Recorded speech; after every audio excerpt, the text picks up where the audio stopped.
Толпа гремела, как буря. Трибуны дрожали от смеха и криков, когда на арену вышла девочка с винтовкой. Красная, слишком яркая, слишком вызывающая. Она смотрелась нелепо среди строгих, матово-черных стволов ее соперников. «Ну что, клоунесса!» — выкрикнул кто-то с верхних рядов. «Ты стрелять собралась или цирк показать?» Зрители взорвались новым хохотом. Даже некоторые судьи ухмылялись, переглядываясь, будто не верили в серьезность происходящего. Но она не ответила ни слова. Лишь крепче вжала приклад в плечо, прикрыв один глаз. На табло вспыхнула цифра — 6000 метров. Невозможная дистанция. Даже опытные стрелки на подобные рубежи выходили с дрожью в руках. Пуля могла сбиться от малейшего порыва ветра, от влажности воздуха, от нагрева ствола. Шанс 1 на 1000. Она выдохнула. Все вокруг стало тише, будто весь шум трибун ушел куда-то на задний план. Остались только ее дыхание и тяжелое биение сердца. В глазах мишень, маленькая точка в танцующем мареве горизонта. «Давай, удиви нас, девочка», — сказал в микрофон ведущий, усмехнувшись. Выстрел. Грохот отдачи прорезал воздух. Пуля ушла в путь, который казался вечностью. Толпа еще смеялась, не веря, что это хоть что-то изменит. Но через секунду раздался металлический звон. На табло вспыхнуло поражение.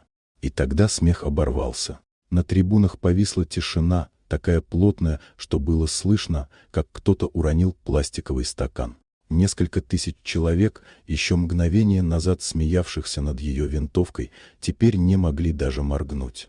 Судьи поднялись со своих мест. Один из них медленно снял наушники, будто проверял, не ослышался ли. Ведущий потерял дар речи.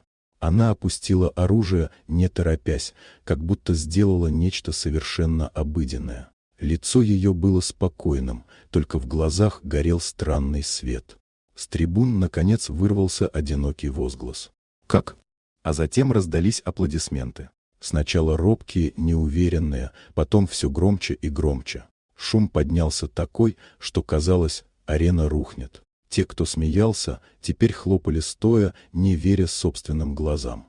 Она прошла мимо, не задерживаясь. Красная винтовка сверкнула на солнце, словно метка, память о том, что произошло. За кулисами к ней подошел седой мужчина в строгом костюме. Его знали все.